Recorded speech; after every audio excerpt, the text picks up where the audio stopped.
On the dusty frontier of 1880s Montana, Clara Winslow stepped off the stagecoach with nothing but a worn suitcase and a secret that could get her killed. The young widow carried more than just her belongings.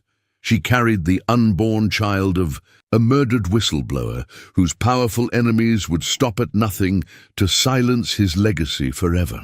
Clara's husband had died under mysterious circumstances after exposing corruption within a wealthy cattle dynasty. Now she was running for two lives, hiding her identity and her growing belly in a no-name town where strangers were common and questions were rare. But fate brought her face to face with Boone Thatcher, a stoic cowboy with his own haunted past and a reputation for protecting the defenseless. As Clara's dangerous secret began to surface, she faced an impossible choice: trust this mysterious rancher with her life, or keep running until her enemies finally caught up. Would Boone's protection be enough when the killers finally came calling? Before we jump back in, tell us where you're tuning in from. And if this story touches you, make sure you're subscribed, because tomorrow I've saved something extra special for you. The boarding house smelled of lye soap and yesterday's stew, but to Clara Winslow it represented the first safe haven she'd known in months. Mrs. Adelaide Hartwell, a weathered woman with kind eyes and calloused hands, had asked only two questions. When Clara knocked on her door that evening, "Can you pay and can you sew?" Clara's affirmative answers to both had earned her a narrow room under the eaves and work-mending clothes for the town's residents. Clara's fingers traced the worn leather of her suitcase as she unpacked her meager belongings. Hidden beneath a false bottom lay the only remnants of her previous life, documents that had cost her husband Thomas his life. The cattle brand registrations, forged deeds, and testimony statements were written in Thomas's careful hand. Evidence of a conspiracy that reached into the highest levels of Montana's territorial government. The Cromwell Cattle Company had built their empire on stolen land and murdered homesteaders, and Thomas had been fool enough to believe the law would protect him when he tried to expose them. She pressed her hand against her growing belly, feeling the child stir restlessly. 5 months along now, though she'd managed to hide it beneath loose dresses and careful posture. Soon that would become impossible. The baby kicked as if sensing her anxiety, and Clara whispered softly, "Hush now. Little one, we're safe here. We have to be." The next morning brought her first glimpse of Boone Thatcher. She was hanging laundry behind the boarding house when she heard the steady clip-clop of horse hooves on the main street. Looking up from the clothesline, she saw a man astride a bay gelding, his weathered face shadowed by a wide-brimmed hat. Even from a distance, she could sense the quiet authority in his bearing, the way other men stepped aside as he passed. "That's Boone Thatcher," Mrs. Hartwell said, appearing beside Clara with another basket of wet clothes. "Runs the Double T Ranch about 10 miles north of town. Good man, though he's had his share of troubles." Clara watched as Boone dismounted in front of the general store, his movements economical and purposeful. He was tall, lean in the way of men who worked hard for their living, and there was something in his careful scanning of the street that reminded her of a wolf, alert, protective, and dangerous when cornered. "What kind of troubles?" Clara asked, trying to sound merely curious. Mrs. Hartwell's expression grew somber. "Lost his wife and young son to fever 3 winters back. Some say he's never been quite the same since. Takes in strays now, both the 4-legged and 2-legged kind. Ranch hands who can't find work elsewhere, horses too old for other folks to bother with. Has a soft heart under all that stern exterior." Clara felt something twist in her chest. Recognition, perhaps, of a kindred spirit carrying his own burden. Of loss. She forced herself to look away, to focus on the simple task of hanging Thomas's shirts to dry in the mountain air. She couldn't afford to be curious about Boone Thatcher or any other man.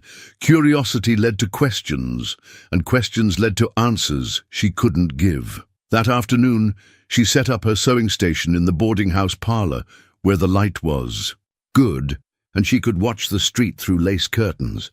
Her first customers were hesitant, but pleased with her work. Neat, precise stitches that would hold through hard use. Word spread quickly in a town this size, and by week's end she had a steady stream of mending and alteration work. It was during her second week that she first saw the strangers. Two men on horseback, well dressed in city clothes that marked them as outsiders. They stopped at the saloon, the hotel, the general store, showing something to people, a photograph perhaps, or a handbill. Clara's blood turned to ice water as she watched from behind her curtains, her hand instinctively moving to protect her unborn child. They were asking questions, looking for someone, looking for her. That night she lay awake in her narrow bed, one hand resting on her belly, the other clutching the small derringer she kept under her pillow. Thomas had taught her to shoot, back when they'd still believed the law would protect them. "A woman alone needs to be able to protect herself," he'd said, his face grave with the knowledge of the danger his investigation had brought to their door. She thought of Boone Thatcher then, remembering the careful way he'd surveyed the street, the reputation Mrs. Hartwell had described. A man who protected strays and had his own reasons for wariness. Perhaps it was time to stop being quite so alone. The baby kicked again, stronger this time, and Clara whispered a promise into the darkness. "I'll keep you safe, little one. Whatever it takes, I'll keep you safe." Outside her window, the Montana wind carried the scent of sage and distant storms, and somewhere in the darkness she imagined she could hear the sound of approaching hoofbeats. The town of Cedar Falls had grown around the railroad like moss around. A stone, sprawling and unplanned, but somehow managing to thrive in the shadow of the Rocky Mountains. Clara learned its rhythms quickly. The morning whistle from the lumber mill, the evening gathering at Murphy's saloon, the way conversations stopped when strangers passed by. It was the kind of place where everyone knew everyone else's business, which made her situation both safer and more dangerous. She kept Thomas's cattle brand documents sewn into the lining of her sewing basket, the papers carefully wrapped in oilcloth and hidden among her threads and needles. Every morning she would run her fingers over the concealed evidence, reassuring herself it was still there. These documents were more than just proof of the Cromwell family's crimes. They were Thomas's legacy, his life's work, condensed into pages of meticulous handwriting that had cost him everything. The Cromwell Cattle Company's reach extended far beyond their official borders. Clara had learned this through careful observation and overheard conversations. They owned the bank, had judges in their pocket, and maintained their power through a combination of legal manipulation and outright intimidation. Thomas had discovered their methods too late to save himself, but perhaps not too late to save others. Clara's pregnancy was becoming harder to conceal. At nearly 6 months, her careful layering of shawls and loose dresses could only do so much. She noticed Mrs. Hartwell's knowing glances, the way the older woman had begun leaving extra food on her plate without comment. The kindness made Clara's chest tight with gratitude and fear. Gratitude for the understanding, fear that others might notice what Mrs. Hartwell had. It was during her 3rd week in town that she had her first real conversation with Boone Thatcher. She was returning from delivering mended shirts to the blacksmith when she encountered him outside the general store, loading supplies into his wagon. His bay gelding stood patiently, ears forward, watching the street with the same alert attention as his master. "Ma'am!" Boone touched the brim of his hat in greeting, his voice a low rumble that carried the weight of careful courtesy. "Mr. Thatcher," Clara replied, proud that her voice remained steady. Up close, she could see the lines around his grey eyes, the way they seemed to take in everything, the careful way she held herself, the quality of her worn dress, the calluses on her hands that spoke of hard work. "Settling in well?" he asked, and there was genuine interest in the question, not mere politeness. "Yes, thank you. Mrs. Hartwell has been very kind." He nodded, studying her with those perceptive eyes. "Town could use a good seamstress. Most folks around here are. Better with cattle than needles." Clara managed a small smile. "I'm grateful for the work." Something in her tone must have caught his attention, because he paused in his loading, really looking at her now. "You've got the look of someone who's traveled far," he said quietly. "Sometimes a person needs to put distance between themselves and whatever they're running from." The words hit too close to home, and Clara felt her carefully constructed composure waver. "I'm not running from anything, Mr. Thatcher. I'm simply starting over." "Fair enough," he said, but his eyes suggested he didn't entirely believe her. "Just know that Cedar Falls looks after its own. Anyone causes you trouble, you let me or Sheriff Morrison know." Clara nodded, not trusting her voice. As Boone climbed onto his wagon seat, she noticed the careful way he scanned the street again, his hand resting close to the pistol at his hip. A man accustomed to watching for danger. The strangers had been asking questions for 3 days now. Clara had seen them talking to the hotel clerk, the saloon keeper, and several of the merchants. They showed a photograph, she was certain of it now, and asked about a woman traveling alone. Each time someone shook their head, the strangers moved on, but their presence in town felt like a noose slowly tightening. That evening, as Clara worked on a wedding dress for the minister's daughter, Mrs. Hartwell settled into the chair beside her with her own mending. "Those men asking questions," the older woman said without preamble. "They're not looking for anyone good." Clara's needle stilled in her hand. "What makes you say that? 40 years in this town teaches you to read people. Those men have the look of hunters, not lawmen. And whatever they're hunting, it's something that scares easy." Mrs. Hartwell's weathered hands never paused in their work. Sometimes a person's past catches up no matter how far they run. When that happens, it's good to have friends nearby. Clara felt tears prick at her eyes. She had been alone so long, carrying the weight of her secrets and her fear, that the offer of friendship felt like a lifeline. "Thank you," she whispered. Mrs. Hartwell reached over and patted her hand gently. "We all need sanctuary sometimes, child. The question is whether we're brave enough to accept it when it's offered." Outside, the wind picked up, rattling the windows and carrying with it the scent of approaching rain.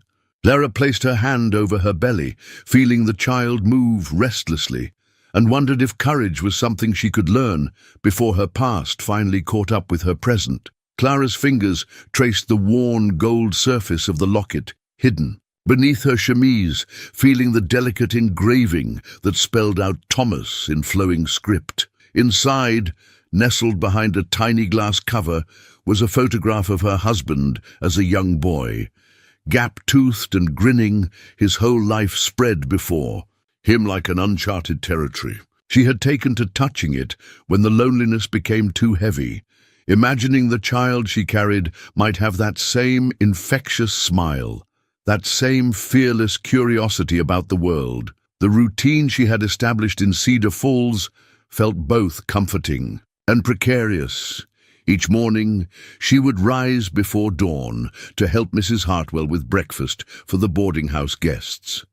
Then came her sewing work in the parlor, where she could watch the street through the lace curtains, while her needle flew through fabric. Afternoons were for deliveries and errands, carefully timed to avoid the busiest parts of town when too many eyes might linger on her growing silhouette.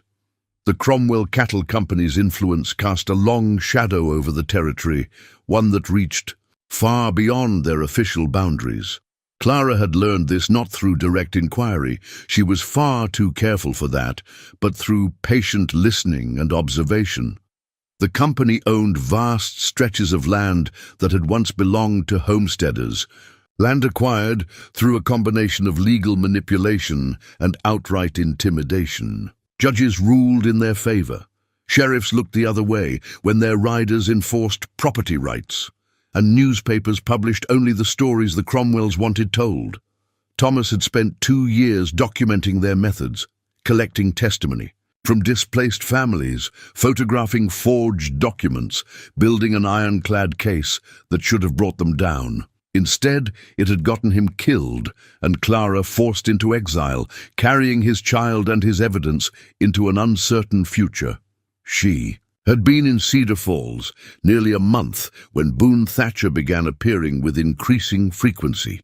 Not seeking her out directly, he was too subtle for that, but finding reasons to be in town when she was running errands, nodding politely when their paths crossed, always alert to the currents of tension that seemed to follow the strangers, who continued their methodical questioning. It was during one of these encounters that Clara first glimpsed the depth of loss that drove Boone's protective instincts. She was leaving the post office when she heard raised voices from the alley beside Murphy's saloon. Peering around the corner, she saw Boone facing down two of the town's rougher elements who had cornered a young Cheyenne woman carrying a bundle. "Of washing." The lady said no. Boone's voice carried the quiet authority of a man accustomed to being obeyed. "I suggest you respect that." "This ain't your business, Thatcher," one of the men snarled. "Just some Indian squaw who needs to learn her place." The change in Boone was instantaneous and terrifying. The careful control he maintained slipped, revealing something raw and dangerous underneath. "Every woman in this town is my business when men like you forget how to behave like human beings." Clara watched, transfixed, as Boone's hand moved to rest on his gun butt, not drawing but making his intentions clear. The two troublemakers exchanged glances, apparently deciding that whatever they'd planned wasn't worth the confrontation, and slunk away with muttered curses. The young woman murmured her thanks and hurried off, but Boone remained in the alley, his shoulders rigid with an old pain Clara recognized. She had seen the same expression on Thomas's face when he spoke about the homesteader families the Cromwells had destroyed, the weight of failing to protect those who couldn't protect themselves. When Boone finally emerged from the alley, Clara was waiting on the main street, pretending to examine fabric samples in the general store window. Their eyes met through the glass, and for a moment she saw past his careful defenses to the grief that shaped him. "Mr. Thatcher," she said as he approached. "That was well done." He touched his hat brim in acknowledgement, but she could see the tension still coiling through him. "No excuse for men to act like animals," he said simply. "You speak like someone who's seen too much of it." His grey eyes searched her face, and she felt that same recognition she'd experienced before. Two people carrying burdens they couldn't share, finding unexpected understanding in a chance encounter. This territory can be hard on those who can't. "Defend themselves," he said quietly. "Women, children, anyone who doesn't have the strength or connections to fight back. Sometimes a man feels called to even the odds." Clara's hand moved instinctively to her belly, and she saw Boone's gaze follow the gesture. His expression grew thoughtful, then concerned. "Mrs. he began, then stopped, realizing he'd never learned her full name. "Winslow," Clara supplied. "Clara Winslow. Mrs. Winslow." He seemed to weigh his words carefully. "If you ever find yourself in need of assistance, my ranch is 10 miles north on the Cedar Creek Road. Anyone in town can give you directions." The offer hung on them, loaded with unspoken understanding. Clara felt her throat tighten with gratitude and terror.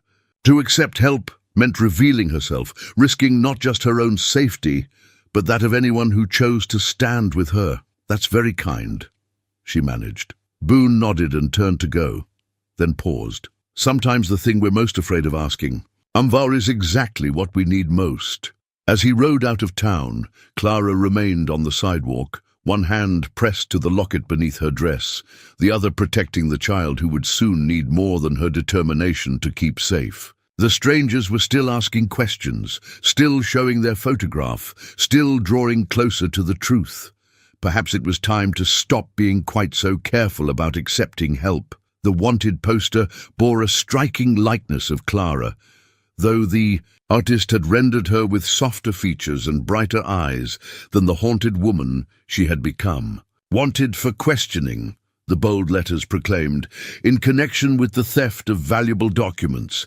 Clara Meredith Winslow, $500 reward." Below her image, in smaller print, it mentioned she might be traveling under an assumed name and could be expecting a child. Clara's blood turned to ice as she watched from behind the boarding house's kitchen curtains. One of the strangers, a lean man with cold eyes and expensive boots, was showing the poster to Mrs. Hartwell on the front porch. The older woman studied it with careful attention, her weathered face betraying nothing. "Haven't seen anyone matching." "That description," Mrs. Hartwell said, her voice carrying across the morning air.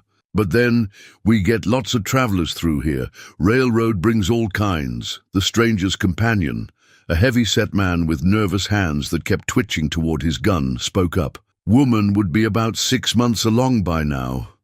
Hard to hide. That condition, Mrs. Hartwell's tone grew frosty. "I've been running this boarding house for 20 years. You think I don't know what a pregnant woman looks like? I told you, I haven't seen her." Clara pressed her hand to her mouth to stifle a gasp. Mrs. Hartwell was lying for her, protecting her without even knowing the full truth. The realization brought both gratitude and terror. Gratitude for the unexpected loyalty, terror that she had drawn an innocent woman into her dangerous web. The lean stranger folded the poster carefully. "If you do see her, there's good money in it for information. The Cromwell family is very eager to recover their stolen property." "I'll keep that in mind," Mrs. Hartwell replied, though her tone suggested she'd do no such thing.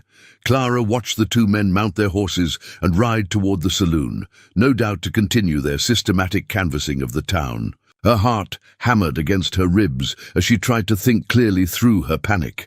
They had found her trail, traced her to Cedar Falls. It was only a matter of time before someone recognized her face from the poster, before her carefully constructed identity crumbled. She needed to run. Tonight, if possible, take nothing but essentials and disappear into the wilderness before dawn. The thought of facing the mountains alone, pregnant and with winter approaching, terrified her, but staying meant certain capture. As she began mentally, cataloguing what she could carry, a soft knock came at the kitchen door. Clara's heart nearly stopped, but it was only Mrs. Hartwell carrying the breakfast dishes with unusual urgency. "Child," the older woman said without preamble, "we need to talk." Clara's careful composure finally cracked. "I can explain." "No need for explanations just yet." Mrs. Hartwell set down the dishes and moved to the window, scanning the street with sharp eyes. "Those men are trouble of the worst kind. I could smell it on them like smoke. Question is, what kind of trouble are you in? The kind that gets people killed," Clara whispered, sinking into a kitchen chair as the weight of her situation crashed over her. Mrs. Hartwell studied her for a long moment. "You're not a thief." It wasn't a question, and Clara felt tears prick at her eyes. "No, but my husband, he found evidence of crimes, terrible crimes. They killed him for it, and now they want to silence me too. The baby, his, the only thing left of him." Clara's hand moved protectively to her belly. "They'll kill us both if they find us." Mrs. Hartwell was quiet for several heartbeats, then nodded decisively. "Then we'd better make sure they don't find you." "We?" Clara stared at her in disbelief. "You think I'm going to let those vultures hurt a pregnant woman under my roof? I may be getting on in years, but I'm not dead yet." The older woman's jaw set with determination. "But you can't stay here much longer. They'll figure it out eventually, and when they do, this place won't be safe for either of us. I was planning to leave tonight. Alone? In your condition? That's not running, child. That's suicide." Mrs. Hartwell moved to the stove, putting the kettle on, as if discussing escape plans was as routine as planning supper. "No, if you're going to run, you need help. Real help. I can't ask anyone else to—" "You're not asking. I'm telling." Mrs. Hartwell fixed her with a steady gaze, "and I know exactly who to ask." Clara felt a flutter of hope mixed with dread. "Boone Thatcher. That man's been looking for a reason to fight something worth fighting for, ever since he lost his family. Maybe it's time someone gave him that chance." Outside, the sound of approaching hoofbeats made both women freeze, listening intently as the riders passed by the boarding house without stopping. Clara closed her eyes, knowing that her time in Cedar Falls was coming to an end, one way or another. The train ticket to Denver lay on Clara's small dresser like a golden promise of escape. She had purchased it weeks ago from the station master, telling him she might need to visit an ailing relative. Now, as she stared at the unused passage, her packed suitcase beside it, the ticket represented both salvation and surrender. Mrs. Hartwell had made the journey to Boone's ranch, while Clara remained hidden in her room, curtains drawn, heart hammering every time footsteps passed on the street below. The older woman had returned as the sun was setting, her face grim but determined. "He's coming," she announced without preamble. "Tonight, after the saloon closes and the street's empty, he'll meet us at the old stable behind the church." Clara felt a mixture of relief and terror wash over her. "What did you tell him?" "The truth, that you're in trouble, that men are hunting you, and that you need protection." Mrs. Hartwell sat heavily in the room's single chair. He didn't ask for details, and I didn't offer them, but I could see in his eyes that he understands what kind of men we're dealing with. "I can't put him in danger. I should just take the train. Child, look at yourself." Mrs. Hartwell's voice carried gentle firmness. "You're 6 months pregnant, scared, and running from killers. You think you can disappear into some big city and raise that baby safe? Those men have money, connections. They'll find you eventually. And when they do, you'll be completely alone." Clara touched the train ticket with trembling fingers. It had seemed like such a simple solution. Buy passage to somewhere far away, lose herself in the anonymity of a larger population. But Mrs. Hartwell was right. The Cromwells had resources she couldn't match, and running would only delay the inevitable confrontation. "What if Boone changes his mind when he learns the full truth?" Clara asked. "What if he decides helping me isn't worth the risk? Then we'll face that when it comes. But I've known that man for 3 years, since he first came to this territory. He's got the look of someone who's lost everything that mattered to him. Sometimes a person in that position needs something to fight for more than they need safety." As if summoned by their conversation, a soft knock came at the back door. 3 taps, a pause, then 2 more. Mrs. Hartwell's prearranged signal with "Boone." Clara gathered her few belongings with hands that shook only slightly. The suitcase held everything she owned, a few dresses, Thomas's letters, the hidden documents that had cost him his life, and the small derringer he had insisted she learn to use. She tucked the unused train ticket into her reticule, unable to quite abandon the symbol of escape it represented.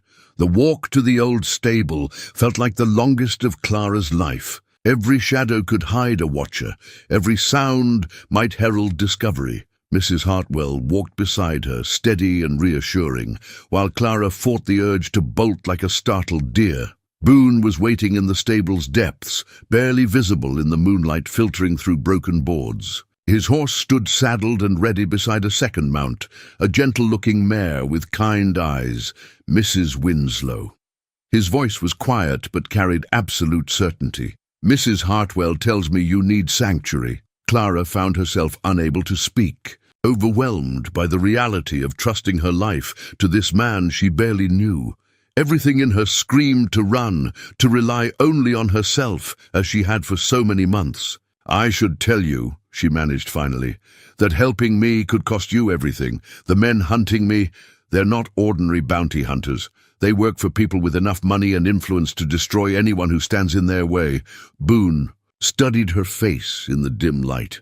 "I've been destroyed before, ma'am. Sometimes a man finds that he's got less to lose than he thought." Clara felt tears, threatened at the quiet pain in his voice. Here was someone who understood loss, who knew what it meant to have everything precious torn away. Perhaps that was exactly why he was willing to help, because he recognized the same desperation in her that once consumed him. "The choice is yours," Boone continued gently. "I can take you somewhere safe, give you time to decide what comes next. Or you can take that train ticket in your bag and try your luck in the cities. Either way, you won't face tonight alone." Clara looked at Mrs. Hartwell, who nodded encouragingly, then back at Boone's patient, weathered face. Slowly, she reached into her reticule and withdrew the train ticket, holding it for a moment before letting it flutter to the stable floor. "I'd be grateful for sanctuary, Mr. Thatcher." The Double T ranch house sat in a valley between rolling hills like a ship anchored in a green sea. Even in the pre-dawn darkness, Clara could sense the care that had gone into its construction. The solid lines of the log walls, the wide porch that spoke of evenings spent watching sunsets, the carefully tended garden that someone had loved. As Boone helped her down from the mare, she caught the scent of roses climbing the porch posts, their blooms ghostly pale in the moonlight. "Sarah planted those," Boone said quietly, following her gaze. "Said a house wasn't a home without something beautiful growing nearby." Clara heard the weight of loss in his voice and understood that Sarah had been his wife. The roses were a shrine to a woman who would never see another summer, tended with the devotion of a man who couldn't bear to let her memory fade. Hidden in a wooden box beneath his bed, Boone kept his military medal, a bronze star that had once meant everything and now served only as a reminder of how he'd failed to protect what mattered most. Clara couldn't see it, but she sensed the invisible weight he carried, the way he moved like a man forever braced for the next loss. "She had fine taste," Clara murmured, touching one of the rose petals gently. The interior of the house bore the same careful attention to detail, though dust motes danced in corners that a woman's touch would never have neglected. The furniture was sturdy and well-made, chosen for comfort rather than style. A child's wooden horse sat on the mantelpiece, and Clara's heart clenched as she realized what it represented. "You can have the spare room," Boone said, lighting a lamp and leading her down a short hallway.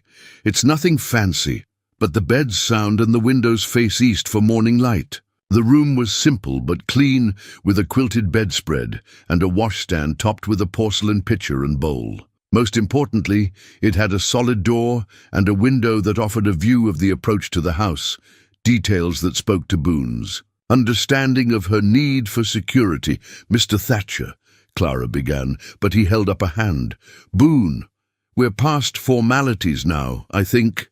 Boone. The name felt strange on her tongue, intimate in a way that made her conscious of how long it had been since she'd felt safe enough to use a man's given name.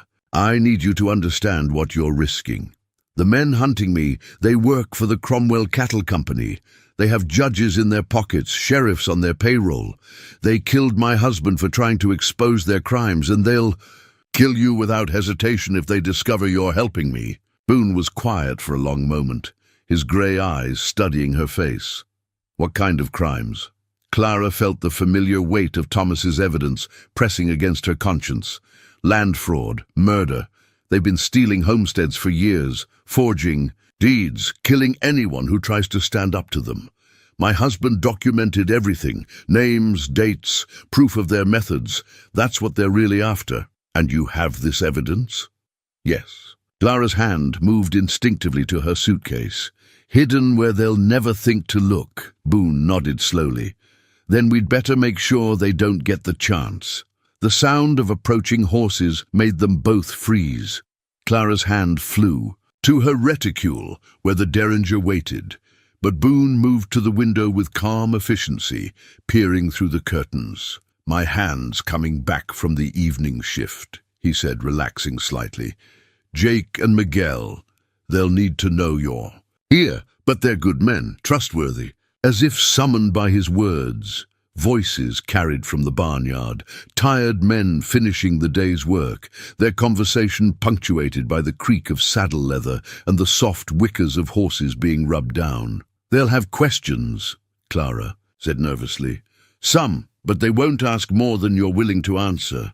Both of them have pasts they don't talk about either." Boone met her eyes. "This ranch has become a place for people who need a second chance. Maybe that's exactly what it was meant to be." Clara felt something tight in her chest begin to loosen. Not the fear, which would likely never fully leave her, but the terrible isolation that had become her constant companion. For the first time in months, she wasn't facing the darkness alone. "There's something else," she said quietly. "I'm not just carrying evidence, I'm carrying Thomas's child. Our baby will be born in the winter, assuming we keep you both safe until then," Boone finished. "We will. The simple certainty in his voice nearly undid her. Clara pressed her hand to her belly, feeling the child stir as if sensing the change in their circumstances. "Why?" she whispered. "Why are you willing to risk everything for strangers?" Boone was quiet for so long she thought he wouldn't answer. When he finally spoke, his voice carried the weight of old pain and hard-won wisdom. "Because some fights are worth having, even when you can't win. Maybe especially then, outside the ranch." Hands had finished their work, and the night settled into peaceful silence. For the first time since Thomas's death, Clara allowed herself to hope that sanctuary might be more than just a temporary respite. Clara's fingers moved with practiced precision as she stitched tiny sleeves onto a miniature shirt, the soft cotton, fabric pale as morning clouds. Working by lamplight in her room each evening, she had begun preparing for her child's arrival with the same careful attention she gave to everything else that might mean survival. The hand-sewn baby clothes were hidden in the bottom drawer of her dresser, beneath her own spare garments, a secret hope made tangible in cloth and thread. 3 weeks had passed since her arrival at the Double T, and Clara found herself settling into a rhythm she hadn't dared imagine possible. Each morning she would wake to the sound of cattle lowing in the distance, and the quiet conversations of ranch hands beginning their day. Boone had insisted she needn't work for her keep, but idleness made her nervous, so she had gradually taken over the mending and cooking duties that had been shared awkwardly among the men. Jake Moreno was the first to accept her presence without question. A weathered man in his 50s with gentle hands and laugh lines carved deep around his dark eyes. He had the gift of making anyone feel welcomed. Miguel Santos, younger and more cautious, had taken longer to warm to her, but Clara had won him over by mending his favorite shirt with such skill that it looked better than new. "Senora Clara," Miguel had said that morning, examining her handiwork with admiration, "you have magic in your fingers." "Just practice," Clara had replied, but the compliment warmed her more than she cared to admit. It felt good to be useful, to contribute something valuable to the small community that had formed around her. Boone remained the most complex puzzle. During the day, he was all business, checking on the cattle, mending fences, handling the 100 small tasks that kept a ranch running. But in the evenings, when the work was done and the hands had retired to the bunkhouse, he would sit on the porch with Clara, their conversations meandering through safe topics like the weather and the progress of the garden. It was during one of these evening talks that Clara first glimpsed the depth of his losses. They had been discussing the approaching autumn when Boone's gaze drifted to the child's wooden horse on the mantelpiece, visible through the open front door. "His name was Johnny," Boone said quietly, so quietly Clara almost didn't hear. "Would have been 7 this winter. Sarah was already planning his birthday party when the fever took them both." Clara's needle stilled in her hands. She had been working on a woman's torn dress while they talked, but the words made her conscious of how every stitch was an act of faith in the future. "How do you bear it?" she asked gently. Boone was quiet for a long time, his weathered hands folded in his lap. "Some days I don't, to be honest. Some days I wake up and the weight of it feels like it might crush me. But then the sun comes up and there's work to do and somehow the day passes. And that's enough? It has to be." He looked at her then, really looked at her, and Clara felt something shift between them, a recognition of shared understanding, until something comes along that makes you remember why you wanted to wake up in the first place. The words hung between them, loaded with meaning Clara wasn't sure she was ready to examine too closely.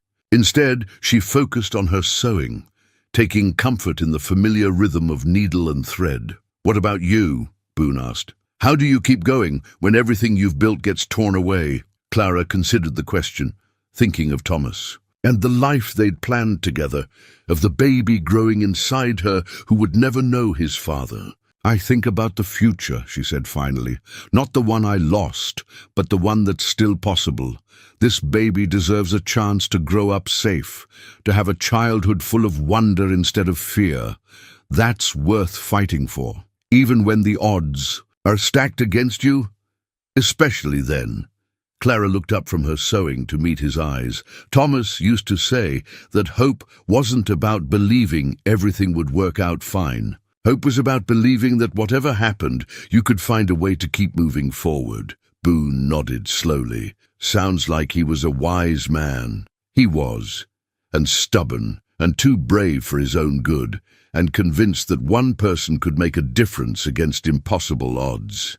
Clara's voice caught slightly. He was wrong about that last part, but I loved him for believing it anyway. Maybe he wasn't as wrong as you think, Boone said quietly. Sometimes the difference one person makes doesn't show up until later in ways they never could have imagined.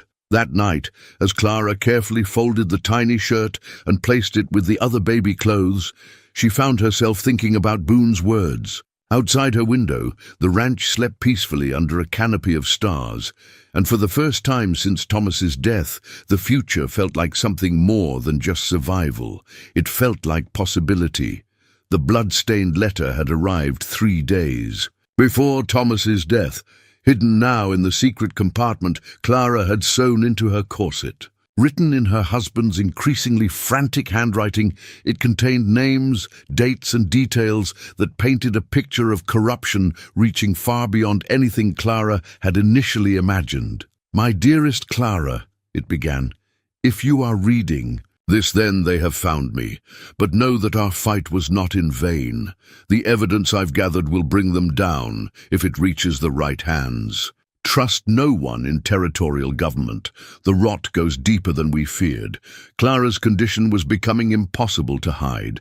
At nearly 7 months, her carefully chosen loose clothing could no longer disguise the obvious swell of her belly.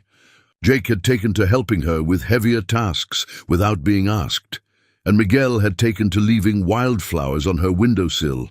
Small kindnesses that spoke of acceptance and protection. But it was Boone's increasing protectiveness that worried her most.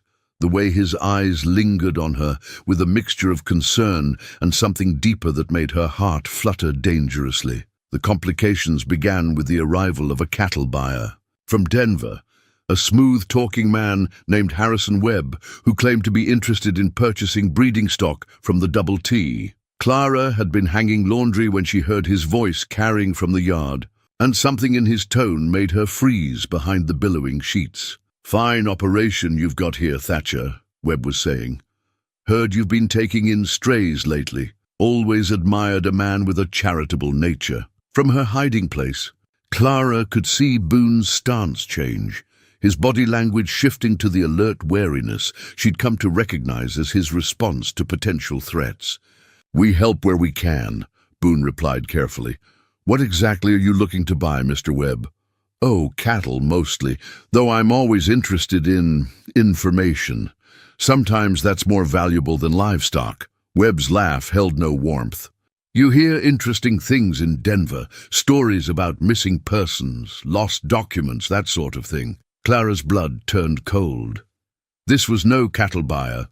This was another hunter, using a different approach than the direct questioning of his predecessors. She pressed herself against the side of the house, trying to become invisible while straining to hear every word. "Can't help you with stories," Boone said, his voice carrying an edge of steel. "I stick to cattle ranching." Of course. Just making conversation." Webb's tone remained pleasant, but Clara could hear the calculation underneath. "Though I should mention, there's good money for anyone who might have information about a particular woman. Young widow expecting a child, might be traveling under an assumed name. The Cromwell family is very eager to locate her." The mention of the Cromwell name sent a jolt of terror through Clara.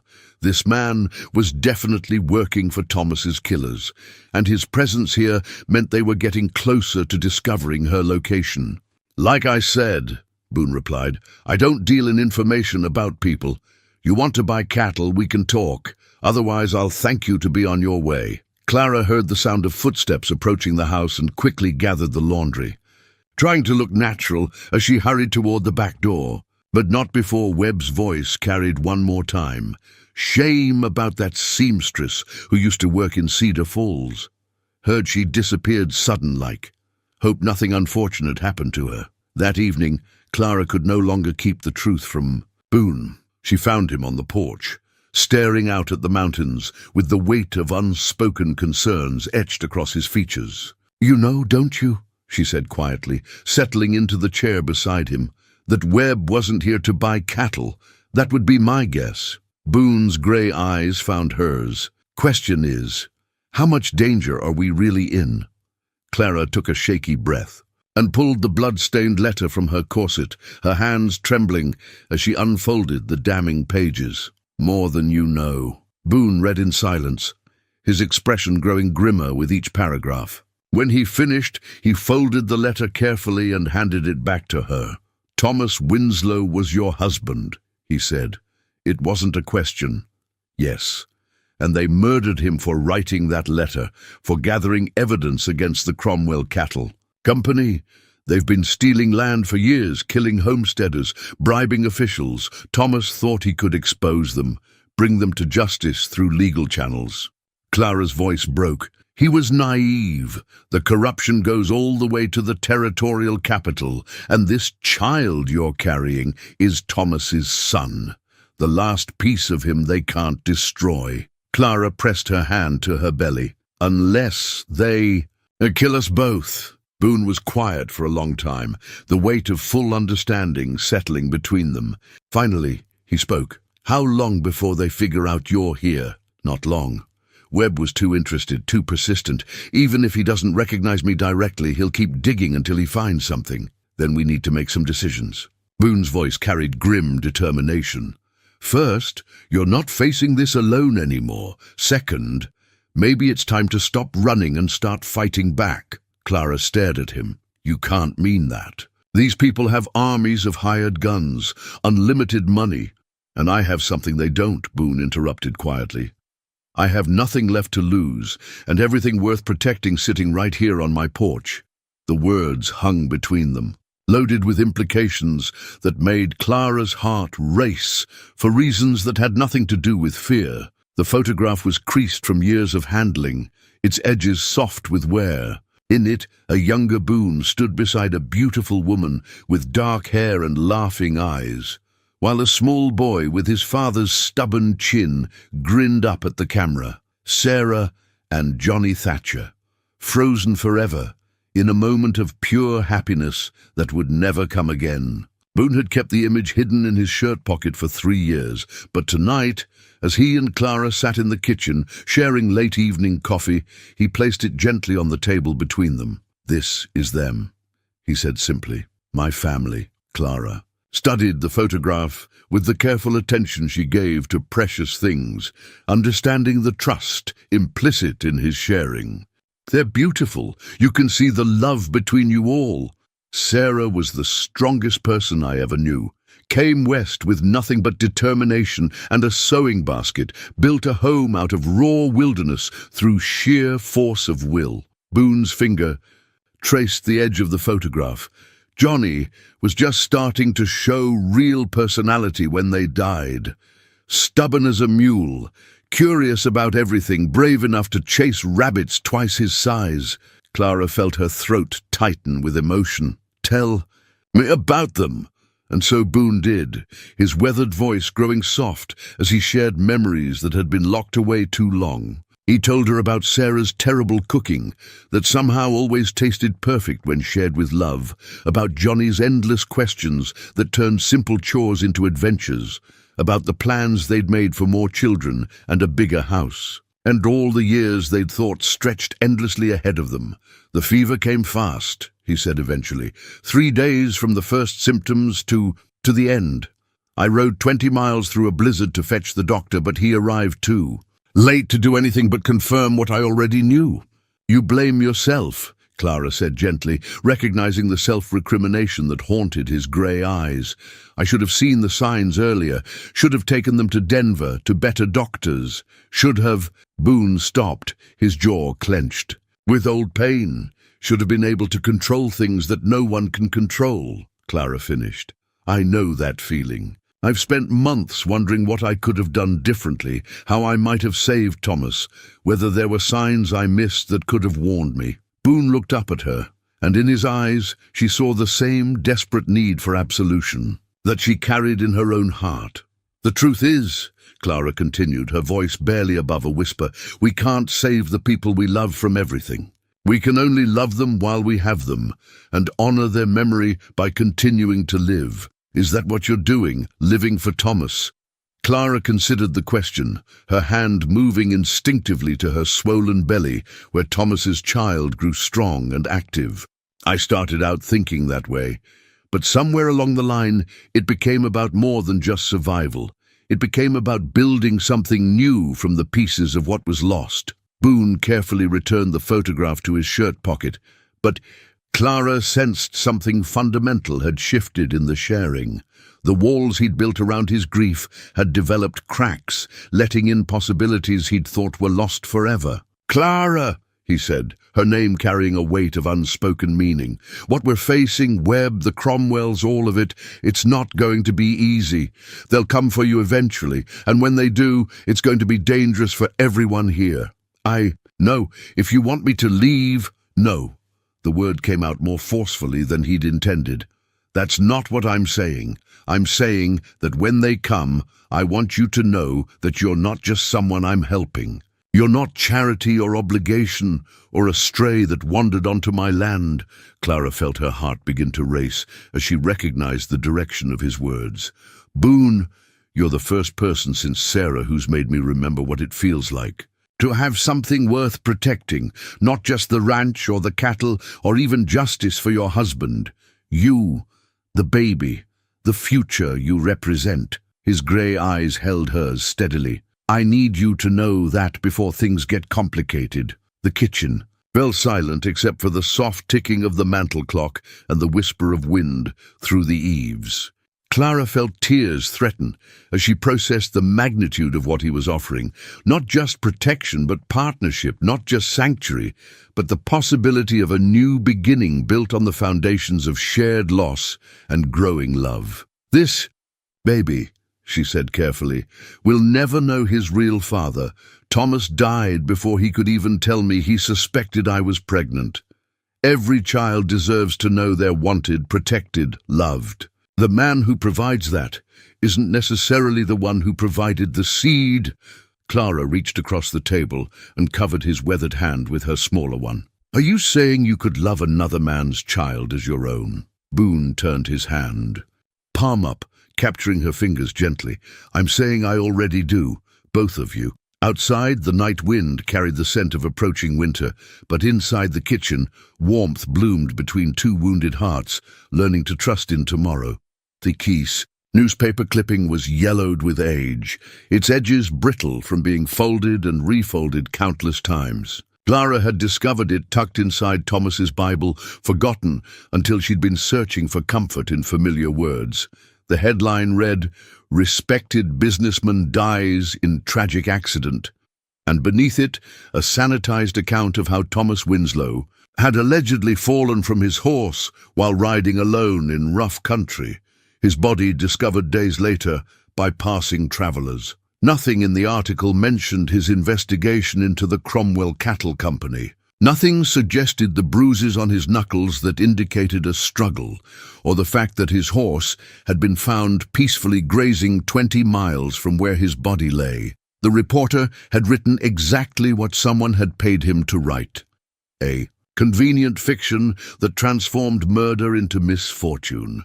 They didn't even try to make it believable, Clara said bitterly, showing the clipping to Boone as they sat in his study. Anyone who knew Thomas would know he was too good a horseman to die in a simple fall.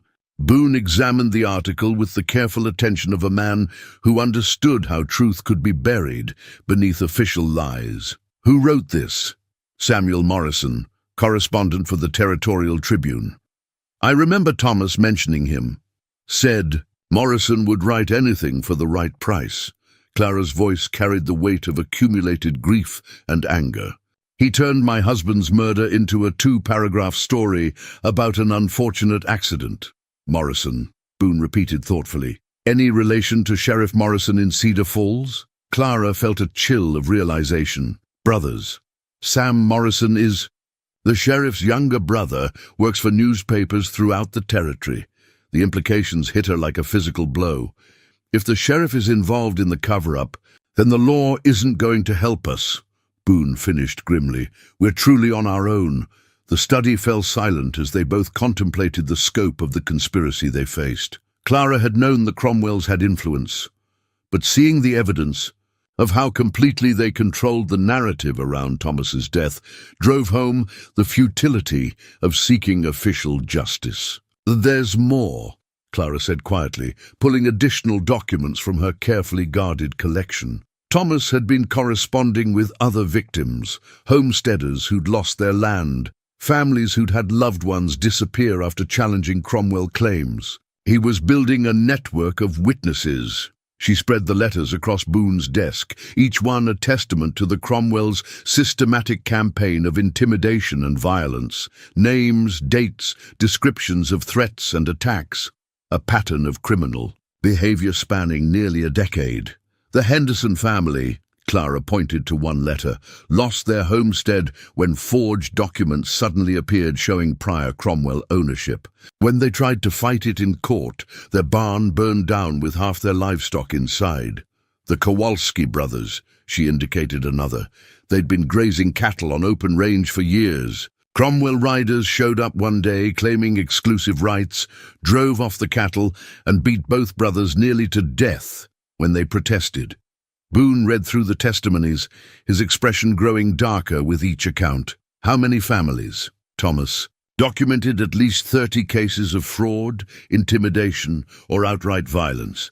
And those were just the ones brave enough to come forward. Clara's voice shook with suppressed emotion. He believed if he could gather enough evidence, present a unified case, someone in the territorial government would have to act. But instead, he ended up dead, and the evidence buried with him. Not buried, Clara corrected fiercely. Hidden, waiting for the right moment, the right person to bring it to light. Boone studied her face, seeing the determination that had carried her this far, despite impossible odds. You're thinking of finishing what he started. I'm thinking that this baby deserves to grow up in a world where justice means something. Where men like the Cromwells can't murder and steal without consequences. Clara placed her hand protectively over her belly. Maybe that's naive, but it's what Thomas believed, and it's what I choose to believe. It's not naive, Boone said, quietly. It's necessary. The question is how we make it happen without getting ourselves killed in the process. Clara looked at the documents spread before them. Her husband's life work, his final gift to a territory that desperately needed someone to stand up against corruption. Thomas tried to work within the system and died for it. Maybe it's time to try a different approach. What kind of approach? Clara met his eyes, and Boone saw steel beneath her gentle exterior that reminded him why some causes were worth fighting for. The kind that brings the fight to them, instead of waiting for them to come to us. That's dangerous talk, Clara. These people have resources we can't match. They have money and corrupt officials, she agreed. But we have something they don't, the truth, and people who've been waiting years for someone brave enough to use it. Boone gathered the papers carefully, understanding that they'd crossed a line from mere survival to active resistance. Then, I guess it's time to stop hiding and start planning. Outside, storm clouds gathered over the mountains, promising the kind of weather that kept honest folk indoors.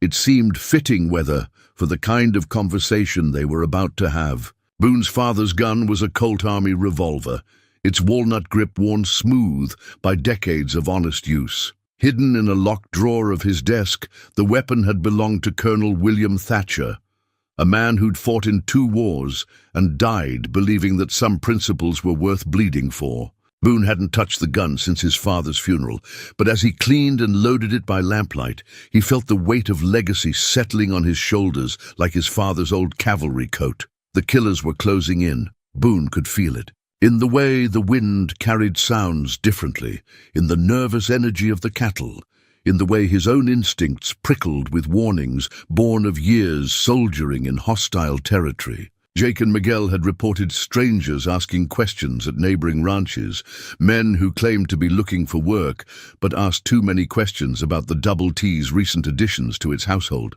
Clara was 8 months pregnant now, her time growing short with winter's approach.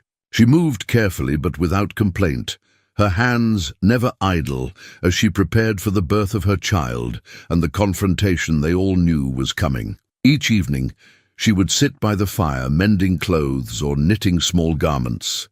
The domestic scene, hiding the loaded derringer she kept within arm's reach and the sharp intelligence that analyzed every piece of information they gathered about their enemy's movements. "Mrs. Hartwell sent word," Jake reported as he joined Boone on the porch after the evening chores. "Says those same men who were asking about the seamstress have been back in Cedar Falls, offering money for information, getting people nervous." "How? Much money?" Boone asked, though he suspected he knew the answer. "More than most folks in town see in a year. Mrs. Hartwell says the banker's been mighty interested in their questions." Boone felt his jaw tighten. Samuel Garrett, Cedar Falls's banker, was exactly the type of man who would sell information for the right price. Respectable on the surface, but with the moral flexibility that came from years of small compromises and gradual corruption. "Any word from the other ranchers?" Miguel appeared from the barn, his weather-beaten face grim. "Henderson and Walsh are with us. They remember what the Cromwells cost them. Old Peterson, too, though he's more interested in revenge than justice. The Morrison place," Miguel shrugged eloquently. "Sheriff's brother won't be joining our cause," Boone said dryly. "Anyone else?" "Young Cooper from the North Valley. Lost his brother to Cromwell riders 2 years back. Been waiting for a chance to even the score. Makes 5 spreads, willing to stand together. Maybe 20 men total. It wasn't an army, but it was more help than Boone had dared hope for. Men who'd been pushed too far, who'd lost too much to the Cromwell machine, finally finding the courage to push back." Clara emerged from the house, moving carefully but purposefully, carrying a pot of coffee and the weary grace of a woman preparing for battle while carrying new life. Her pregnancy had become impossible to hide, but it had also become a symbol of what they were fighting to protect.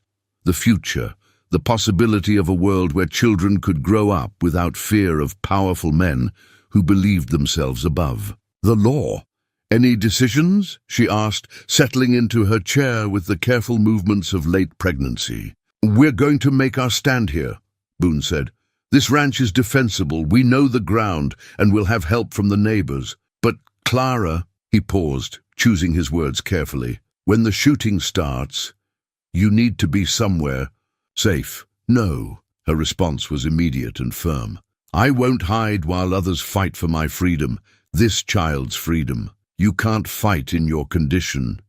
"I can shoot," Clara interrupted, her hand moving to the derringer at her waist. "Thomas made sure of that, and I can reload and I can tend wounds and I can do whatever needs doing.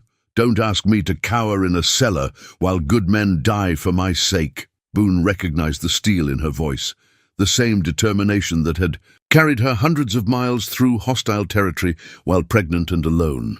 "Then we plan for the worst and hope for something better." They spent the evening planning escape routes, defensive positions, supply caches, signals for summoning help. Clara contributed with the sharp tactical mind that had helped her evade pursuit for months, while Jake and Miguel offered the practical knowledge of men who'd fought border skirmishes and Indian raids. As the night deepened and the other men retired to the bunkhouse, Clara remained on the porch with Boone, her hands resting on her swollen belly as the baby moved restlessly within her. "Do you think we can win?" she asked quietly. Boone considered the question honestly. They were facing an enemy with superior numbers, unlimited resources, and the protection of corrupt officials. By any reasonable calculation, their chances were slim. "I think we can make them pay a price they weren't expecting," he said finally. "Sometimes that's victory enough." Clara nodded, accepting the hard truth that victory might look different than they'd hoped. Thomas always said that some fights weren't about winning.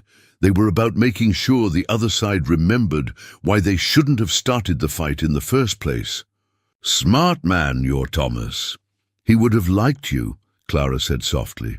He always respected men who stood up for what was right, even when it cost them. As if responding to their conversation, the baby kicked strongly enough that Boone could see the movement through Clara's dress. She smiled and placed his hand on her belly, letting him feel the life that grew stronger each day, despite the gathering storm. "Whatever happens," she whispered, "this child will know that good people fought for his future." In the distance, thunder rumbled across the mountains, and Boone felt the approaching weather in his bones. The banker's ledger lay open on Samuel Garrett's desk, like an accusation written in ink and blood. Jake had discovered it during what was supposed to be a routine visit to Cedar Falls for supplies, but which had turned into something far more revealing when Garrett stepped away from his office for an extended conversation with a customer.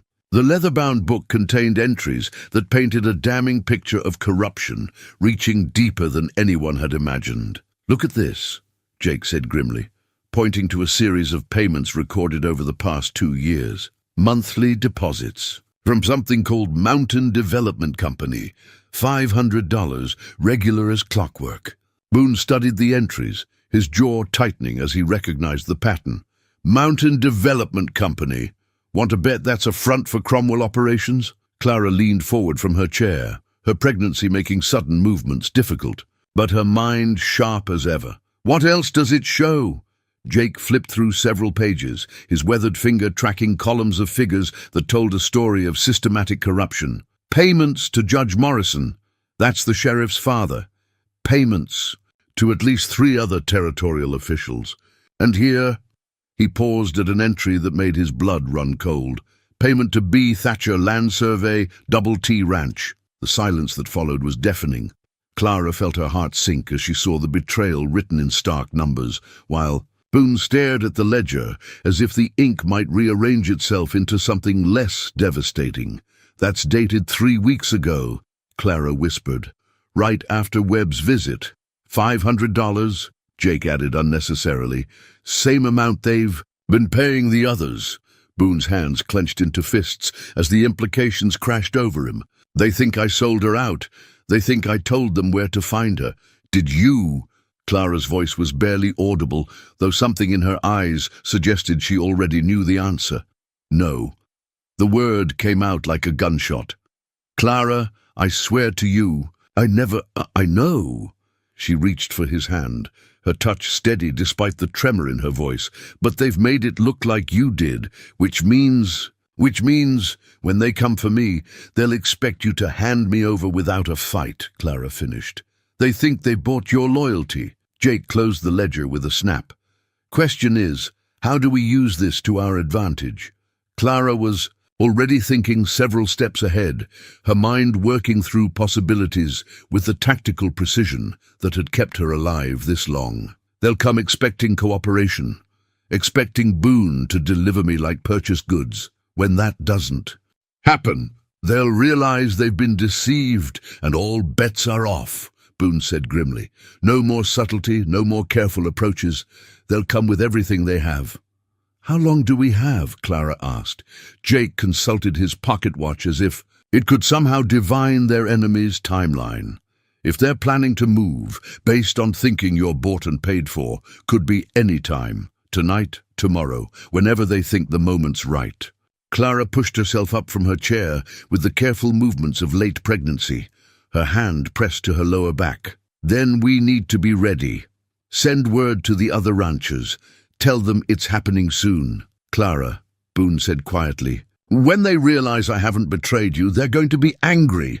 Angrier than we planned for. This changes everything." She met his eyes steadily, and he saw in them the same fierce determination that had carried her across half the territory while carrying his child. "No, it doesn't change anything. It just means they'll fight harder, which means we have to fight smarter.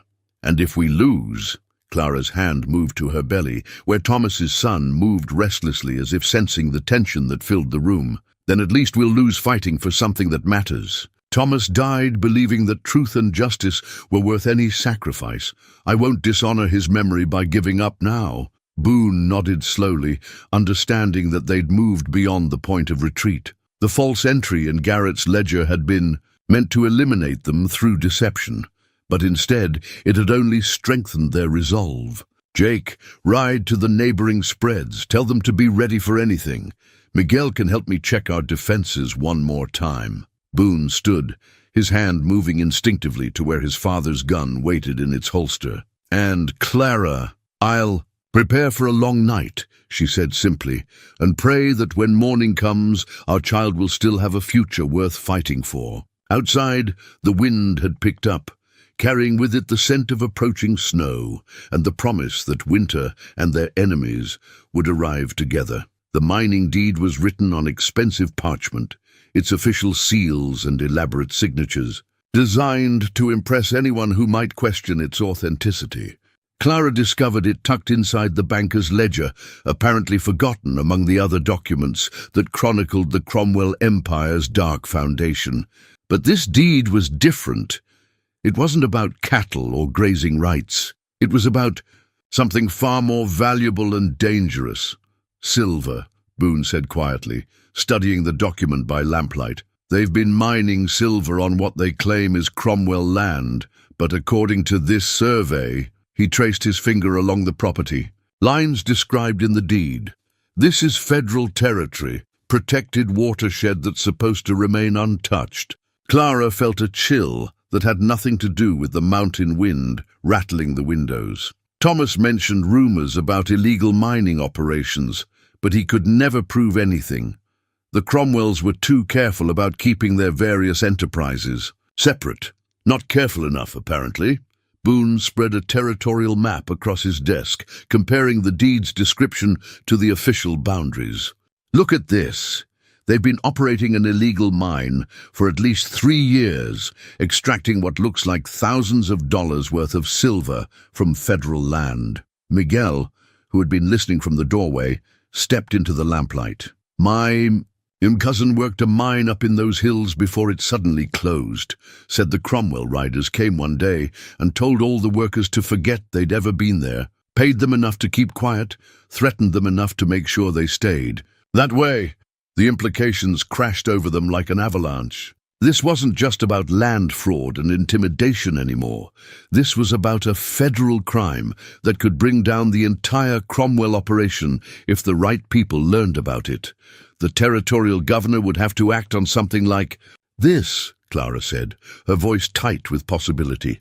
"Even if he's been bought, he couldn't ignore evidence of illegal mining on federal land. The federal marshals would get involved." "Which explains why they're so desperate to get Thomas's evidence back," Boone realized. "It's not just about silencing witnesses to their land grabs. It's about protecting a mining operation that's been financing their entire empire." Clara's mind raced as she connected the pieces. The monthly payments in Garrett's ledger, $500 to each corrupt official. That's exactly what they'd need to keep a major illegal operation protected. Judges to dismiss challenges, sheriffs to look the other way, newspaper reporters to bury inconvenient stories. And if this mining operation gets exposed, the whole house of cards collapses, Clara finished. Not just the Cromwells, but everyone they've been paying. Every corrupt official in the territory would go down with them. The weight of what they'd discovered settled over the room like a heavy blanket. They weren't just fighting for Clara's life or even justice for Thomas's murder. They were sitting on evidence that could clean out decades of corruption and restore honest government to the territory. "This changes everything," Boone said quietly. "The stakes just got a lot higher." "Higher for them too," Clara pointed out. "If they were willing to kill to protect their land fraud, what will they do to protect something this valuable?" Miguel crossed himself quietly. "They'll come with everything they have, every gun they can hire, every favor they can call in. This isn't about capturing one woman anymore. This is about their survival." Clara placed her hand on her swollen belly, feeling the baby move restlessly, as if sensing the danger that surrounded them. Her child would inherit a world shaped by whatever happened in the next few days. Either a world where justice prevailed and corruption was exposed, or a world where the Cromwells and their kind continued to rule through fear and violence. Thomas always said that sometimes you stumble across fights bigger than yourself, she said softly. Fights where the outcome affects more than just the people directly involved. I think this is one of those fights. Boone carefully folded the mining deed and placed it with the other evidence they'd gathered. Then we'd better make sure we're on the winning side. The question is, Miguel said pragmatically, how do we survive long enough to get this evidence to someone who can act? On it, Clara looked out the window at the darkening sky, where storm clouds gathered like an army preparing for battle. One way or another, she said with quiet determination, this ends soon. Either the Cromwells fall or we do. But this baby will be born into a world where the truth finally matters.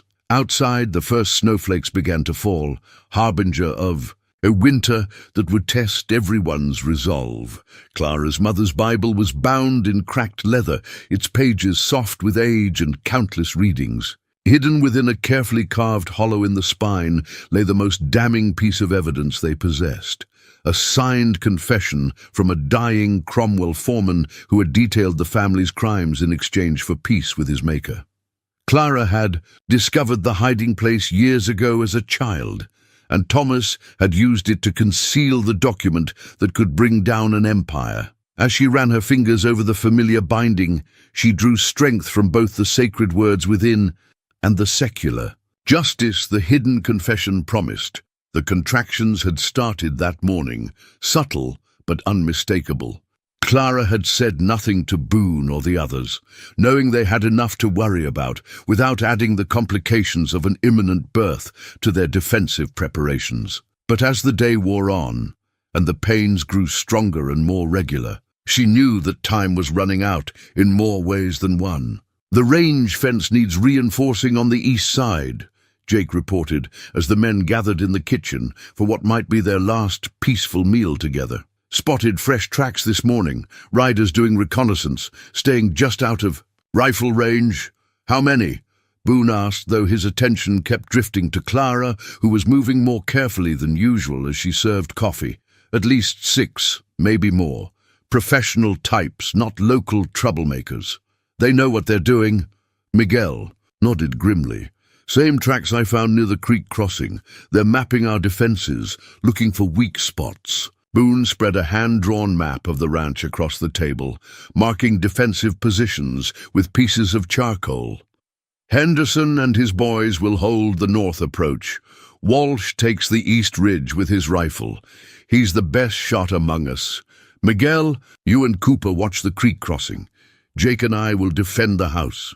And me? Clara asked quietly. You'll be in the root cellar where it's safe, Boone said without looking up from his map. No. Clara's voice carried quiet steel. I won't hide while others fight for my freedom, for my child's future. Boone finally looked at her, really looked, and saw the pale sheen of sweat on her forehead, the way she held herself as if bracing against pain. Clara, what's wrong? Nothing's wrong, she said carefully. Everything's exactly as it should be. The baby's decided this is the right time to be born. The silence that followed was broken only by the tick of the mantel clock and the whisper of wind through the eaves. Then everyone began talking at once. How long have you been in labor? Boone demanded. Since this morning. Early stages still, but we need to get you to town to the doctor, Jake said, already reaching for his coat. No time, Miguel observed grimly. And too dangerous. Those riders will be watching the roads. Clara raised her hand for silence, her voice cutting through. Their panic with the authority of a woman who had made her peace with the situation. Listen to me. This baby is coming tonight, whether we're ready or not. The question is whether we're going to face our enemies as scattered individuals or as a united front. Another contraction gripped her, stronger than the previous ones, and she gripped the back of a chair until it passed. When she could speak again, her voice was steady but urgent. Boone, you need to send word to the other ranchers. Tell them it's happening tonight. The birth, the attack, all of it. If they're going to help us, it has to be now. Clara, you can't give birth in the middle of a gunfight. Women have been giving birth under impossible circumstances since the beginning of time. she interrupted. And this child? She pressed her hand to her belly as the baby moved restlessly within her. This child is going to be born free in a world where justice means something that's worth any risk. Boone stared at her, seeing the determination that had carried her across half the territory while pregnant and alone, the same fierce protectiveness that had made her husband willing to die for truth. What do you need? Clean water. Lots of it. Cloth for bandages and swaddling, the medical supplies from your kit, and someone who won't faint at the sight of blood. Clara managed a weak smile. Beyond that, we leave it in God's hands. Jake stood abruptly. I'll ride to Henderson's place, tell them to move up their timeline. If the Cromwells are planning to attack tonight, they'll come expecting to find a woman in hiding and a man who sold her out, Clara said. Instead, they'll find a united community defending something precious. Let them come. As if summoned by her words, the sound of distant gunfire echoed across the valley, a single shot, then answering fire from multiple directions. The attack had begun. Clara closed her eyes and pressed her hand to her mother's Bible, drawing strength from both the sacred promise within and the evidence of justice hidden in its spine. When she opened her eyes, they blazed with the fierce determination of a woman prepared to fight for her child's future. Positions, everyone, Boone commanded, his voice carrying the authority of a man who had found something worth dying for.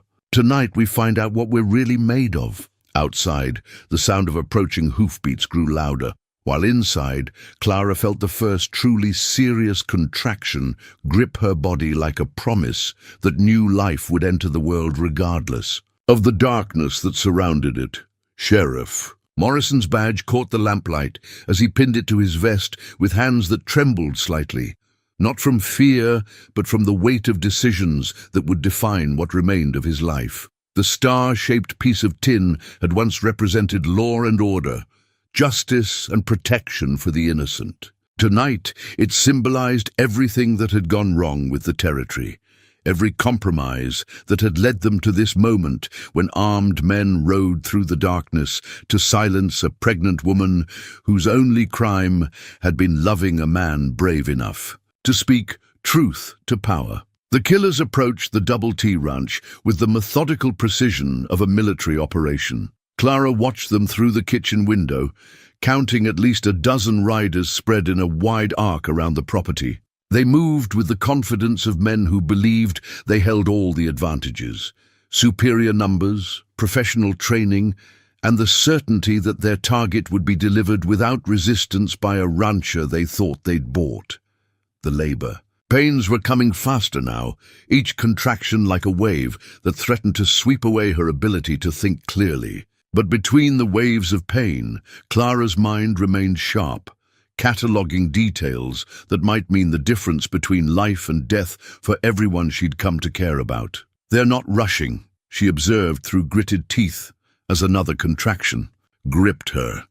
They think they have all the time in the world. Boone knelt beside her chair, his weathered hands gentle as he helped her through the pain. That's their mistake. They don't know about the other ranchers, don't know we're ready for them, or that their bought man isn't bought at all, Clara managed as the contraction eased. How long before the others get here? Henderson should be in position by now. Walsh too, if he moved when he heard the signal shots. Boone checked his father's gun one more time, the familiar weight of the weapon steadying his nerves. Miguel's watching the creek crossing. Jake's got the barn covered. We're as ready as we can be. Through the window, they could see the leader of the attacking force, a tall man in an expensive coat who sat his horse like he owned the world. Even at a distance, there was something familiar about his bearing that made Clara's blood run cold. I know him, she whispered. That's Marcus, Cromwell himself. Thomas pointed him out to me once at a territorial meeting. He never lets others handle his most important business. The significance of that observation settled over them both. This wasn't just another raid to silence a witness. This was the head of the Cromwell Empire come to personally ensure that Thomas Winslow's evidence died with his widow. He's coming to the house, Boone noted as the riders began to move. Probably expects to find you trussed up and waiting for delivery. Another contraction hit Clara, stronger than any before, and she gripped Boone's hand with strength that surprised them both. "The baby's coming fast," she gasped. "Faster than I expected. Clara, maybe you should." "No," her voice cut through, his concern with absolute finality. "I'm not hiding in some cellar while my child's future is decided by violence. This baby is going to be born free, in a house defended by good people fighting for what's right." The sound of approaching hoofbeats grew louder, punctuated by low voices issuing orders. Clara could hear Marcus Cromwell's cultured tones carrying across the night air, the voice of a man accustomed to having his commands obeyed without question. "Thatcher!" Cromwell called out. "We know you're in there. We know you have something that belongs to us. Send her out and you can keep the money we paid you. No one else has to get hurt." Boone moved to the window, staying carefully to one side to avoid presenting a target. "What makes you think I have anything of yours, Cromwell?" "Don't play games, Rancher. We know the woman is here. We know about the child. Hand them over and you can go back to raising cattle like nothing happened." Clara felt another contraction, building, and pressed her hand to her mother's Bible, drawing strength from both the sacred words and the evidence hidden within. "Tell him," she said quietly. "Tell him what?" "Tell him the truth." Clara's eyes blazed with fierce determination, even as pain racked her body. "Tell him exactly what you think of his money and his threats."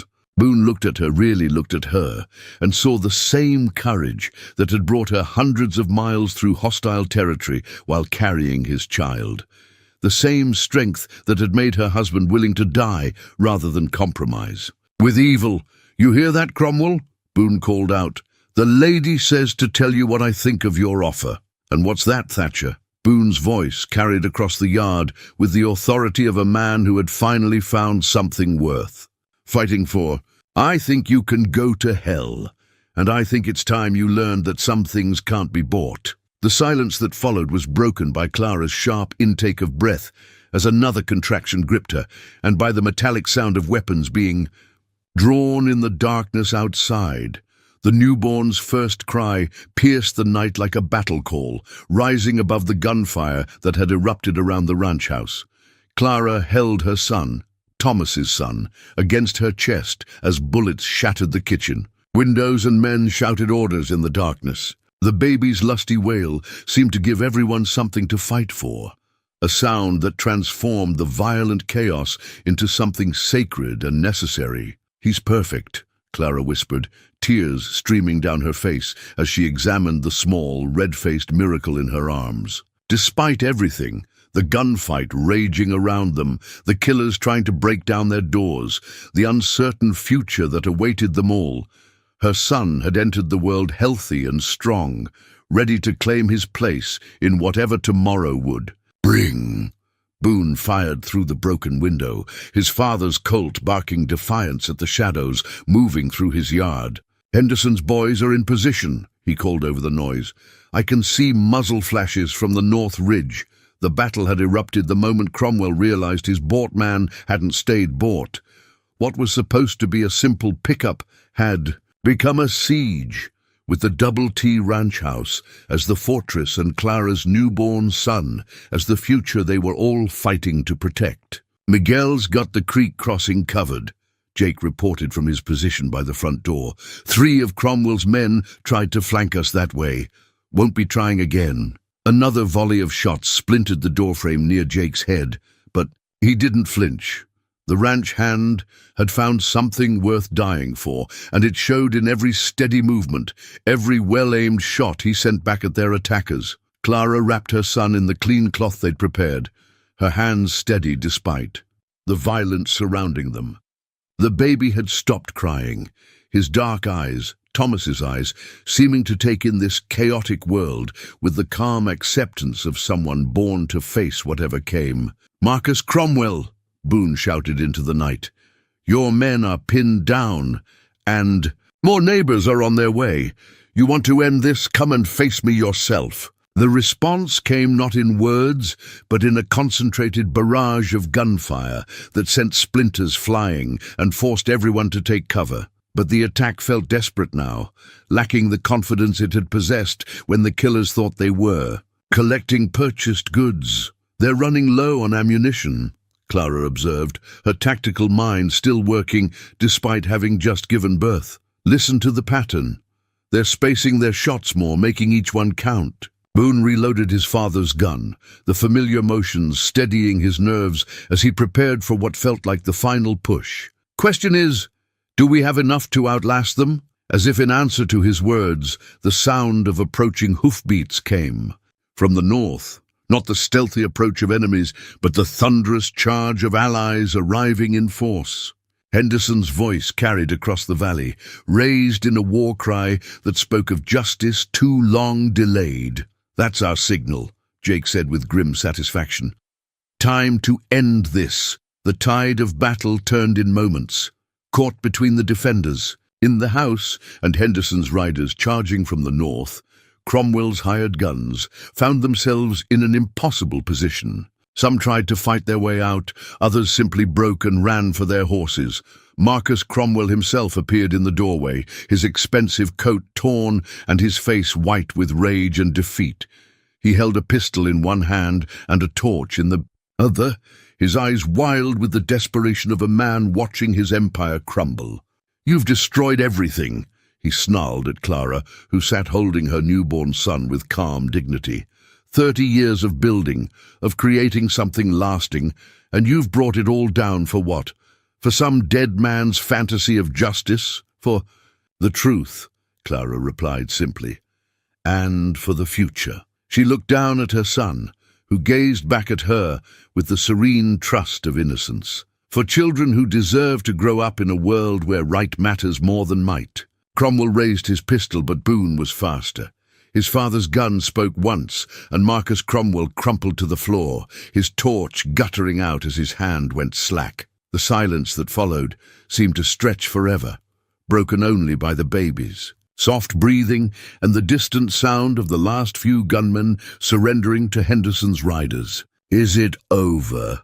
Clara asked softly. Boone knelt beside her, his weathered hand gentle as he touched the baby's tiny fist. "The fighting's over, but the real work, building something better from what we've torn down, that's just beginning." Clara looked around the bullet-scarred kitchen, at Jake and Miguel emerging from their defensive positions, at the evidence of corruption scattered across the floor where it had fallen during the fight. Then she looked down at her son, who had slept peacefully through the battle that secured his freedom. "Then we'd better get started," she said quietly. "This little one has a world to inherit." Outside, dawn was breaking over the mountains, painting the sky in shades of hope and new beginnings. The new wedding rings gleamed in the morning sunlight, simple gold bands that represented something far more precious than the metal from which they were forged. Clara held them in her palm as she stood on the porch of the Double T Ranch house, watching Boone and the minister discuss the details of a ceremony that would unite not just two people, but two wounded hearts that had found healing in shared purpose and unexpected love. 6 months had passed since the night Thomas Winslow, Jr. had been born into a world transformed by violence and redeemed by courage. The baby, Tommy, as they'd taken to calling him, slept peacefully in Clara's arms, his dark hair catching the light as mountain breezes carried the scent of Sarah's roses, now tended by new hands, but blooming with the same faithful beauty. The evidence hidden in Clara's mother's Bible had indeed brought down the Cromwell Empire, but not in the way anyone had expected. The federal marshals who'd arrived to investigate the illegal mining operation had uncovered a web of corruption that reached into 3 territorial capitals. Judges had been removed from the bench, sheriffs stripped of their badges, and an entire network of purchased officials had found themselves facing justice they'd thought their money could forever forestall. "The territorial governor wants to appoint you sheriff," Jake reported as he joined them on the porch, his weather-beaten face creased with amusement. "Says the territory needs honest lawmen who can't be bought." Boone looked up from his conversation with the minister, his grey eyes holding the quiet contentment of a man who'd found his purpose. What did you tell him? That you'd consider it after the honeymoon, Jake replied with a grin. Figured you might want to get used to being married before you start arresting corrupt politicians. Clara felt Tommy stir in her arms and adjusted. The soft blanket, one of many gifts from grateful families throughout the territory who'd heard the story of the pregnant widow who'd brought down the Cromwells. Letters arrived weekly, some containing small tokens of appreciation, others simply expressing gratitude that someone had finally stood up to the forces that had terrorized honest folk for too long. Mrs. Hartwell emerged from the kitchen carrying a basket of fresh bread, her weathered face bright with the satisfaction of a woman who'd chosen the right side when it mattered most. "Everything's ready inside," she announced, "though I still say you should have waited for a proper church wedding." "This is proper," Clara said softly, looking around at the faces of people who'd become family through shared struggle and mutual protection. Henderson and his sons, Walsh and his rifle, Miguel and Cooper, all the men who'd risked everything to defend a stranger's right to justice. A wedding should happen where love was born, surrounded by the people who made it possible. The ceremony was simple but profound, conducted on the same porch where Clara and Boone had shared their first tentative conversations about loss and hope. When the minister pronounced them husband and wife, Tommy chose that moment to wake and add his voice to the celebration, his infant babble somehow seeming to approve of the proceedings. "Thomas would have liked this," Clara whispered to Boone as they shared their first kiss as married partners. "He always said that hope was about believing in tomorrow, even when today seemed impossible. Think he'd approve of us raising his son together." Clara looked down at Tommy, who gazed up at them both with the trusting eyes of a child who'd never known anything but love and security. "I think he'd be grateful that his son will grow up knowing that good people exist, that justice is possible, and that sometimes love finds a way even when everything seems lost." The celebration continued into the evening, with neighbors sharing stories and Jake producing a fiddle that filled the ranch house with music that spoke of joy hard-won and futures worth celebrating. As the sun set behind the mountains, painting the sky in shades of gold and crimson, Clara found herself thinking about the long journey that had brought her to this moment. She'd arrived in Montana territory as a frightened widow carrying secrets that could get her killed. She was staying as a wife and mother, surrounded by community and protected by love that had grown from the soil of shared struggle and mutual respect. "What are you thinking about?" Boone asked as they stood together on the porch, watching their guests enjoy the simple pleasure of peace after conflict. "The future," Clara replied, adjusting the new ring on her finger as Tommy slept peacefully in her arms. "All the tomorrows we thought we'd lost, all the possibilities that seemed impossible just a year ago. Any regrets?" Clara looked at her husband, still strange to think of him that way, and saw in his eyes the same wonder she felt at the way life could surprise you with gifts you'd never dared to hope for. "None," she said simply. "Thomas fought for justice and found it, even if he didn't live to see it. I fought for survival and found love. And Tommy," she smiled down at her sleeping son, "Tommy will grow up in a world where both are possible." The stars were beginning to appear in the Montana sky, countless points of light promising that even in the darkest night, dawn would always come.